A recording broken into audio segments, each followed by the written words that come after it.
Bom dia, meu povo. Deixando o texto aqui pra gente. Fala, meu Deus, como é que eu faço? Aqui, pronto. Fixado, bom dia. Vamos dar um tempo aí pro pessoal ir entrando. Enquanto isso, vou preparando aqui a minha Bíblia. Gênesis capítulo 45. Estamos de volta. Na segunda-feira eu retornei depois do meu período de férias. Nem tanta gente esteve presente, eu acho que é acostumado a não ter nos dias que eu tirei de férias, mas estamos de volta e as lives estão ficando gravadas e as pessoas estão vendo depois. E a nossa proposta é continuarmos aqui com o livro do Gênesis, pelo menos até o final dele. Quando terminar Gênesis, a gente decide se segue para Êxodo e assim por diante, o que nós vamos fazer. De qualquer forma, eu já vou pedir que você abra a sua Bíblia no livro do Gênesis, capítulo 45. Nós vamos ler do verso 8 até o verso 20. É um texto grande, mas é um texto conhecido, fala lá da história da reconciliação de José com seus irmãos, ok? Vou dar um tempinho aí para mais gente entrar. Nós estamos, são 9h31, 9h32 a gente começa. Manu, bom dia, seu Lavor. Ai não é o pai não, é o filho, é o Elton. Bom dia, Elton. Bom dia, Suzana, querida. Bom dia, Aline. Bom te ver, querido. Cheiro no Raimundinho. Bom dia, grande Milton. Maravilha, bom ter vocês aqui todos juntos. Bom dia, Mila. Mila Personal. Bom dia, moça. Bom dia, dona Ines. Dona Nájila, Norton, meu irmão, bom dia. Professor Batata, grande personal, bom dia. Beta, Joia, Antônia, quem mais? Val, Laudeci, Mariane. Pronto, falei com todo mundo aqui agora. Vamos começar? Eu vou propor então, como eu propus na verdade, né, a leitura de Gênesis 45, como a gente sempre faz, você ou acompanha na sua Bíblia, se você tiver ela aí à mão, ou então preste atenção, a gente faz essa leitura e depois ora juntos, tá bom? Vamos lá. Começa assim, capítulo 45, verso 8. Assim, não foram vocês que me mandaram para cá, mas sim o próprio Deus. José está falando com seus irmãos, que o haviam vendido como escravos, toda aquela história, 20 anos depois aproximadamente, ok? Só que José agora se revela para eles, é aquela história do mundo que dá voltas, né? E ele diz assim, ele faz uma leitura alternativa dos fatos históricos. Ele diz, não foram vocês que me mandaram para cá, mas sim o próprio Deus. A partir dessa percepção renovada de José, vamos continuar aqui a leitura. Ele me tornou ministro do faraó e me fez administrador de todo o palácio e governador de todo o Egito. Voltem depressa ao meu pai, digam-lhe, assim diz o seu filho José, Deus me fez senhor de todo o Egito. Vem para cá, não te demores. Tu viverás na região de Gósen e ficarás perto de mim. Tu, os teus filhos, os teus netos, as tuas ovelhas, os teus bois e todos os teus bens. Só um detalhe aqui interessante nesse verso 10. Repara uma característica da cultura da época, certo? Quando José está dando recado para Jacó vir para a terra do Egito e para trazer tudo que ele tem, você lembra que o Jacó teve filhos com 4 mulheres, suas 2 esposas e suas 2 concubinas. Então ele tinha 4 figuras femininas importantes na sua vida, ok? Aí quando diz aqui no verso 10 a descrição do que ele traria para o Egito, eu vou reler para vocês, ó. Venha tu, os teus filhos, os teus netos, as tuas ovelhas, os teus bois e todos os teus bens. Não falou das mulheres. Isso é um detalhe muito interessante sobre a visão de mundo. Não vamos nem colocar machista, porque o termo machista ele é muito impregnado de uma ideologia dos nossos tempos aqui agora, mas uma visão de mundo centrada no homem, né, como provedor da casa e na mulher como coadjuvante da história, tá? Mas fecha parênteses, não é esse o nosso tema hoje, eu queria apenas chamar a atenção para esse detalhe cultural aqui. Por que é importante esse detalhe? Porque todas as vezes que você vê na Bíblia, por exemplo, aqui no Antigo Testamento, Deus dizendo que o povo de Israel tinha que cuidar dos órfãos e das viúvas, você vai entender que nesse contexto que desprezava a mulher, um Deus que diz que tem que dar atenção às viúvas, é um Deus que está revolucionando a forma de enxergar o ser humano naquela época, naquele contexto, dando imenso valor à mulher, feita também à imagem e semelhança do homem, tá? Fecha parênteses apenas para a gente se apaixonar mais por esse Deus que sempre sabe o que faz, né? Então vamos seguir aqui, verso 11. Eu te sustentarei ali, porque ainda haverá 5 anos de fome. Do contrário, tu, a tua família e todos os teus rebanhos acabarão na miséria. Vocês estão vendo com os seus próprios olhos, e meu irmão Benjamim também, que realmente sou eu que estou falando com você, José. Contem a meu pai, Jacó, quanta honra me prestam aqui no Egito e tudo que vocês mesmos testemunharam, e tragam meu pai para cá depressa. Então ele se lançou chorando sobre seu irmão Benjamim e o abraçou. E Benjamim também o abraçou chorando. Em seguida beijou todos os seus irmãos e chorou com eles. E só depois os seus irmãos conseguiram conversar com eles. Quando se ouviu no palácio de Faraó que os irmãos de José haviam chegado, o Faraó e todos os seus conselheiros se alegraram. Disse então o Faraó a José: diga a seus irmãos que ponham as cargas nos seus animais, voltem para a terra de Canaã e retornem para cá, trazendo seu pai e suas famílias. Eu lhes darei o melhor da terra do Egito. Aqui agora é Faraó falando. E vocês poderão desfrutar a fartura desta terra. Mande-os também levar carruagens do Egito para trazerem as suas mulheres, os seus filhos e o seu pai. Não se preocupem com os seus bens, pois o melhor de todo o Egito será de vocês. Aqui, se fosse num bom cearês, a gente ia dizer, o homem aqui estava rasgado, né? Ele diz assim, ó, não se preocupe nem com seus bens, porque aqui vocês vão ter tudo do bom e do melhor. Deixa a tralha velha em casa e vem para cá que eu vou renovar o guarda-roupa. É mais ou menos isso que o Faraó está dizendo. Vamos orar, gente? Vamos colocar esse tempo aqui de devocional diante de Deus, como a gente sempre tem feito? Vamos lá. Pai, muito obrigado, Senhor, por essa manhã, por essa quarta-feira, por esse dia que se inicia, que já se iniciou para tantos. Obrigado, Deus, pela Tua palavra sempre viva, sempre eficaz, sempre cortante, sempre corretiva, motivadora, mas acima de tudo por essa palavra redentora. Nós te agradecemos porque nesta redenção a Tua palavra nos transforma, Pai. E nós te pedimos que haja transformação em nossos corações agora, para a glória de Jesus. Amém. Amém. Muito bom, gente. Primeiro quero começar dizendo mais uma vez como é bom estar de volta aqui com vocês nesse ambiente virtual, falando e na certeza de que agora aqui são quase 35 pessoas juntas ouvindo, mas outras tantas virão ao longo dos dias aí à frente assistindo a reprise e sendo juntos edificados por essas palavras que a gente tem lido todas as manhãs. Tem sido muito bom. E aqui, quando o texto começa e José faz uma leitura alternativa da sua história, ele já começa nos dando uma grande lição. O verso 8, José reforça de que não foram os irmãos que o mandaram para lá o Egito, mas sim o próprio Deus. Como é que José adquiriu essa percepção? Porque, na verdade, dos fatos, de maneira assim jornalística, se a gente for olhar para trás e ler as manchetes, né, nós vamos ver que sim, foram os irmãos de José que o mandaram para o Egito. Foi o ciúme deles, foi a indignação do amor que eles percebiam no coração do pai por aquele filho mais novo, o José, na época.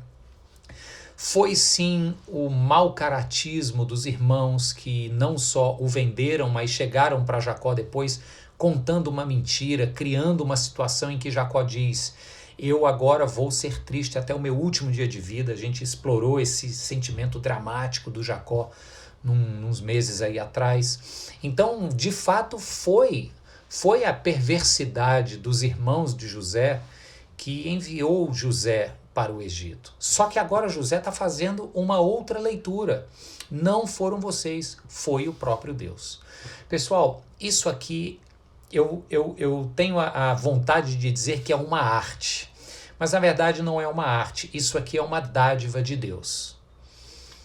Conseguir enxergar a história das tragédias das nossas vidas a partir da ótica de um Deus que nunca nos abandonou, mesmo nos dias mais escuros, não é apenas uma arte, porque se fosse uma arte, eu estaria dizendo que depende da nossa capacidade de abstrair. Mas é uma dádiva de Deus, é um presente que Deus nos dá. Essa capacidade de colocar um par de lentes, eu sempre uso essa expressão, né? Colocar um par de lentes que vai enxergar o mundo com a ótica de um Deus que mesmo nos períodos mais difíceis das nossas histórias, não nos abandonou. Então, se a gente olhar para trás, vamos fazer um exercício agora, eu e você, olha para trás aí, puxando pela memória, momentos difíceis, momentos de crise financeira, momentos de falência talvez, momentos de traição relacional, seja num namoro ou num casamento, momentos de perdas, entes queridos que partem sem avisar que estão perto de partir, né? Os momentos difíceis da nossa história. A gente pode olhar para trás e ficar reproduzindo um ciclo vicioso e destrutivo de autopiedade, né? De como a vida me tem sido difícil, de como eu fui injustiçado, de como me passaram a perna, de como a pessoa que partiu não me avisou que ia partir e me deixou aqui quebrado. O luto tem sido difícil, tantas coisas difíceis nos aconteceram e ainda nos irão acontecer. E se a gente não tomar cuidado com o tipo de percepção que nós estamos tendo dessas coisas difíceis, a gente corre o risco de estar se enfiando neste ciclo destrutivo que se retroalimenta da nossa dor e da nossa autopiedade. Mas aí José chega e diz pra gente o seguinte: calma, para, porque tem uma outra forma de você perceber essa história. Tem uma outra lente de percepção que você pode colocar e enxergar os momentos tanto bons, mas acima de tudo os momentos difíceis. Os momentos onde a gente tende a enxergar como injustiças da vida ou percepções do outro, do maligno, do safado ou da safada. Tem uma outra forma de enxergar isso. É enxergar a partir da compreensão e da certeza de que ao longo da história, o Deus em quem nós cremos e que nos prometeu na pessoa de Jesus Cristo que estaria conosco até a consumação dos séculos, esse Deus, se está de fato conosco, é a partir dele que nós temos que reler todas as nossas histórias. Então eu olho para trás na história da minha vida pessoal e vejo muitas situações difíceis pelas quais eu passei com a minha família, situações de decepção com outras pessoas, decepção até comigo mesmo, formas como eu reagi. E aí eu tento colocar essas lentes que chamam este Deus que esteve presente em todos esses meus episódios, chama para a conversa aqui e pergunto: Deus, como é que o Senhor esteve presente ali? Se o Senhor esteve presente ali, como é que eu posso aprender com aquilo? E aí eu vejo como foi bom, por exemplo, um momento difícil que eu tive no meu início de juventude, um momento de crise familiar muito grande, mas que me levou para um caminho onde eu conheci o Senhor Jesus. Depois, onde eu conheci a minha atual esposa. E o que eu estou fazendo? Eu estou fazendo esse exercício que José fez aqui, de olhar para toda a sua história e para os eventos e dizer: Deus esteve comigo. Não foram vocês que me enviaram para cá. Foi Deus. Deus esteve presente. Deus tem um propósito na história. E as tragédias que aconteceram na minha vida, José diz, e eu também digo, as minhas dificuldades, todas elas, se forem compreendidas a partir desta compreensão maior de que Deus está no controle da história, eu vou entender que todas as minhas situações difíceis estarão servindo para este propósito maior que Deus está escrevendo na sua história. Isso é muito reconfortante, gente. Isso é muito esclarecedor. E isso é um grande desafio, porque, como eu disse, não se trata de uma arte pessoal, de abstrair e fazer um esforço estoico. Os estoicos faziam muito isso, mas o homem não consegue fazer isso sempre.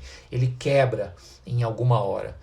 Mas quando a gente entende essa capacidade como uma dádiva de Deus, um presente, dádiva vem da palavra gratuidade, é um dom, é algo que nos é dado de maneira gratuita. A gente passa então a pedir a Deus isso. Senhor, que esta tua dádiva me alcance, que eu consiga enxergar as situações da minha vida com esse tipo de percepção, para que eu possa crescer e aprender a partir de tudo isso que me acontece. Amém, gente? Esse é um primeiro ponto que eu julgo ser da máxima importância e talvez eu acredito que seja uma grande tônica da história de José do Egito. Bem, no verso 14 começa então o ápice, né? Eu diria que o grande clímax desse relato de restauração, quando diz que o José, depois de se revelar aos irmãos, depois de dizer, olha, eu estou enxergando a história a partir das lentes de Deus, foi ele que me trouxe para cá para cumprir os seus propósitos. Aí ele agora então se revela e aquele momento de emoção toma conta do recinto. E no verso 14 diz que ele se lança chorando, né, ali nos peitos do Benjamim, que era o irmão mais novo, que ele até então não tinha conhecido, filho da mesma mãe. Ele o abraça, o Benjamim o abraça de volta, ambos choram. E verso 15, em seguida ele beija todos os seus irmãos e chora junto com eles.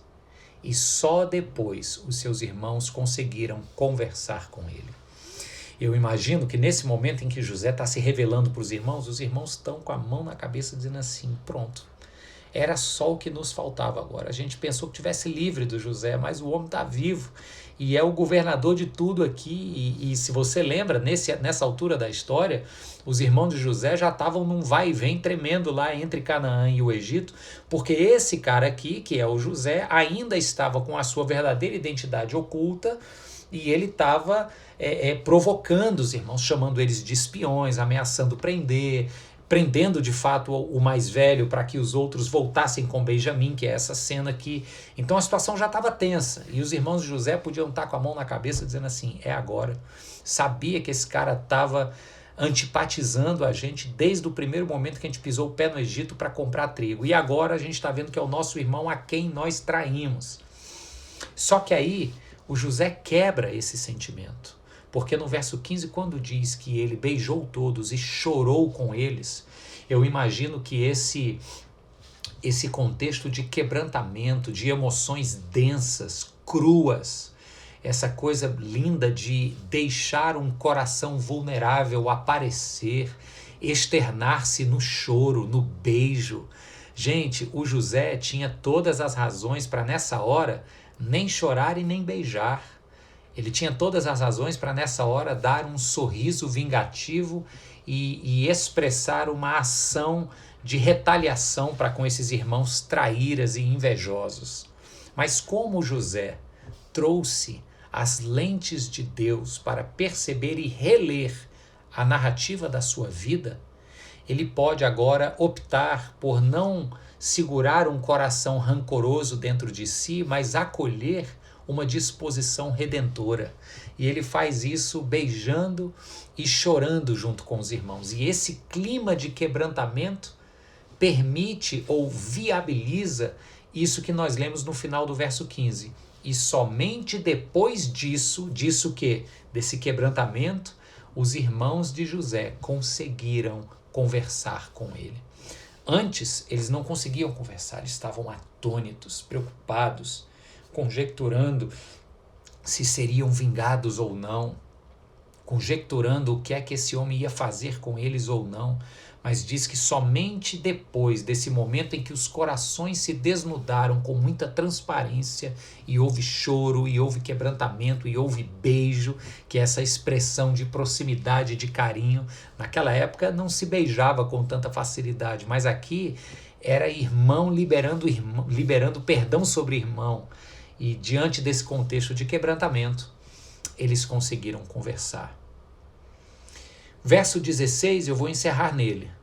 Diz que quando, é a consequência disso que eu acabei de falar, quando se ouviu no palácio de Faraó que os irmãos de José haviam chegado, o Faraó e todos os seus conselheiros se alegraram. Eu quero dar ênfase aqui nesta palavra generalizante. todos os seus conselheiros. Todo o reino do Egito, é o faraó e todos os seus conselheiros. O que eu quero dizer com isso? Gente, presta muita atenção aqui agora. Você acabou de ver no verso anterior que o ambiente tinha tudo para ser um ambiente de retaliação e de violência, resultado de uma amargura que foi maturada por aproximadamente 20 anos, mas o ambiente não foi de retaliação e violência. O ambiente foi de beijo, de choro e de reconciliação, ok? Isso está nos versos 15 e 16. Nos versos 14 e 15. Para chegar no verso 16 e dizer que diante desse cenário, o faraó e todos os seus conselheiros se alegraram. Aqui é uma conclusão muito simples, praticamente óbvia, mas não menos importante. É a conclusão de que quando nós nos esforçamos para nos reconciliar uns com os outros, quem lucra e quem ganha não somos apenas nós e o outro, mas é todo o ambiente ao nosso redor. Por isso eu quero dar esta ênfase na palavra todo do verso 16. Quando souberam que os irmãos de José estavam lá, e o clima foi de quebrantamento, choro e beijo e reconciliação, o faraó e todos os seus governantes se alegraram. Gente, nós vivemos numa sociedade tão individualista que a gente acha que uma atitude ou pedido de perdão ou acolhimento de um pedido de perdão que nos fazem, ou a gente, quando se dá conta que feriu, vai lá e pede perdão, ou então a gente ferido recebe a pessoa que nos feriu e acolhe o pedido de perdão e libera o perdão de volta, a gente acha que isso vai fazer bem apenas para nós, ou para o indivíduo no máximo. Mas não, pessoal. Uma vida que decide olhar para as suas circunstâncias com as lentes do divino, e que diz assim, essa ferida não veio sobre mim à toa, Deus me trouxe grandes ensinamentos e eu estou pronto para perdoar e me reconciliar, esta atitude faz bem ao mundo ao seu redor, não é apenas ao seu coração ou ao coração do teu próximo, ou ofendido ou ofensor. Esta reconciliação faz bem ao mundo ao seu redor. Todos lucram. É o seu casamento que lucra, é a relação com seus filhos que lucra, é a sua relação profissional, é o seu ambiente de trabalho que sai ganhando, é você decidindo receber esta dádiva de Deus, de enxergar o mundo com as lentes do divino e a partir daí então liberar perdão. É a partir desta decisão que você se torna uma pessoa mais leve e mais livre. Livre, leve e solto, né? Como a gente diz, solto das amarras da amargura, solto no sentido de liberto deste ciclo vicioso de autopiedade. Querido e querida, ninguém aguenta uma pessoa que só reclama. E quando a gente, sem perceber, se entrega a este ciclo de autopiedade, dizendo a vida me tem sido difícil, fulano me traiu, o outro é um vagabundo safado, me passou a perna. Quando a gente se rende e é sugado para dentro deste turbilhão autodestrutivo, a gente se torna pessoas chatas, pessoas amargas, pessoas que se acostumam a ter que estar sempre se protegendo e às vezes a gente quer se proteger com a estratégia mais nefasta que existe, que é denegrindo o outro. Então a gente se transforma numa pessoa que fala da vida alheia. Rompa com este ciclo através da reconciliação.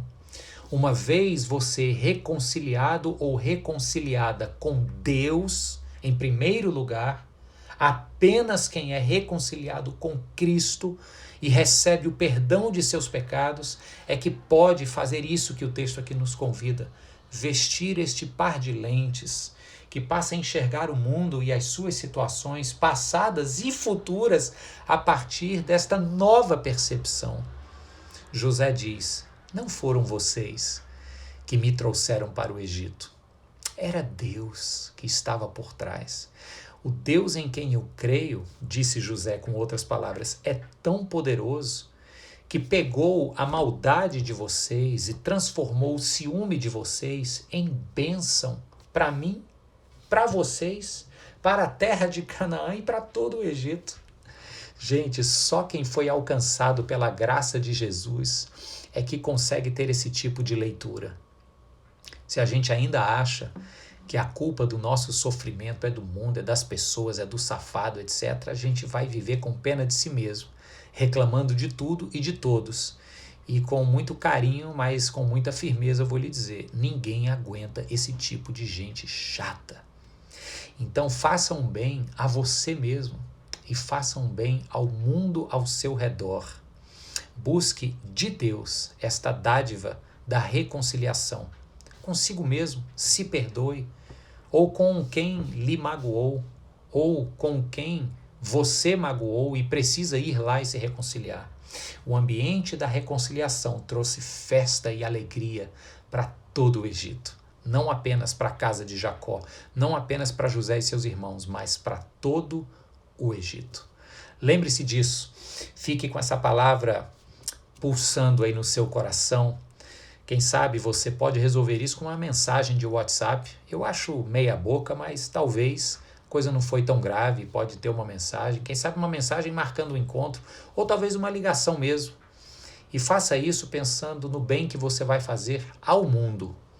Em nome de Jesus. Amém e amém. Muito bom, pessoal. Bom a gente estar junto. Vamos orar. Quero orar agora. Terminar esse tempo agora pedindo isso para Deus, ok? Feche os seus olhos aí onde você estiver.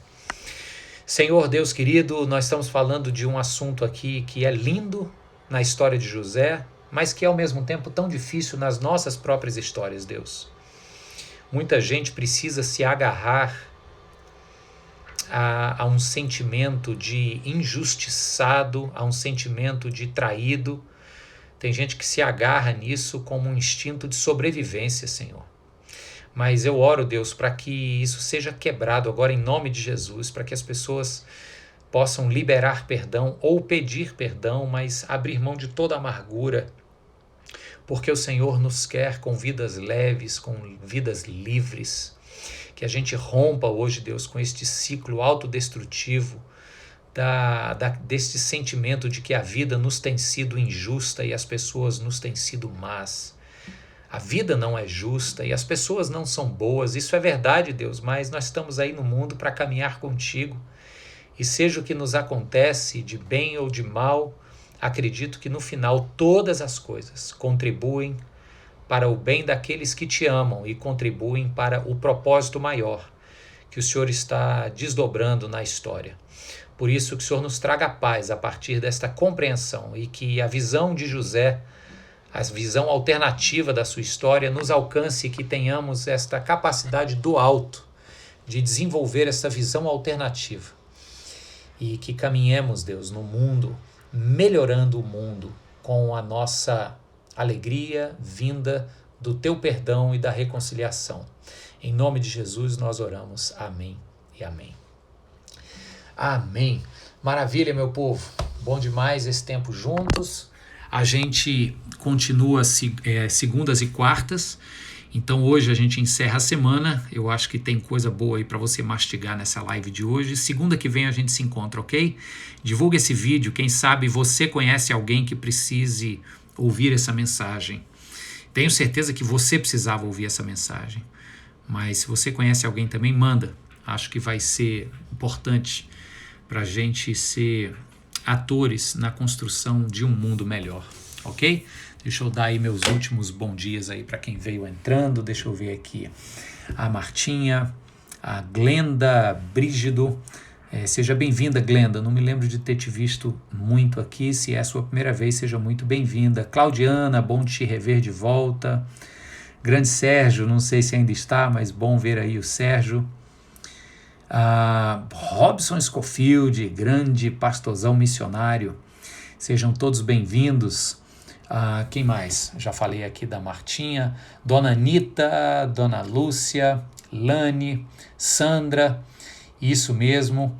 O Milton ficou até o final. Muito bom, Milton. A Sandra já falei. Beta, Mariane, Rose. Bom te ver, Rose. Grande Messias, servo de Deus. Conceição, Lorena, que bom ver vocês todos aqui. Aline, que bom que você ficou até o final. Reitero o meu beijo pro Raimundinho, viu? E para vocês, claro. Deus abençoe a todos, queridos. Deixa eu ver se tem mais alguém aqui para eu dar um oi. A Glenda mora no mesmo prédio que eu, meu Deus, que vergonha. Mas eu acho que é a sua primeira vez, Glenda, ou estou enganado? Não sei. Mas que bom que a gente é vizinho, então. Deus te abençoe. Luciana também e o Sérgio, tá aí o Sérgio, legal. Deus abençoe a todos. Simara, bom te ver. A Glenda está dizendo que sempre assisto. Quer dizer, a vergonha é maior ainda. Eu não tinha visto, Glenda. Eu acho que passou rápido aqui então. Mas de qualquer forma, muito bom. Deus abençoe a todos vocês e até segunda-feira que vem. Em nome de Jesus. Tchau, tchau.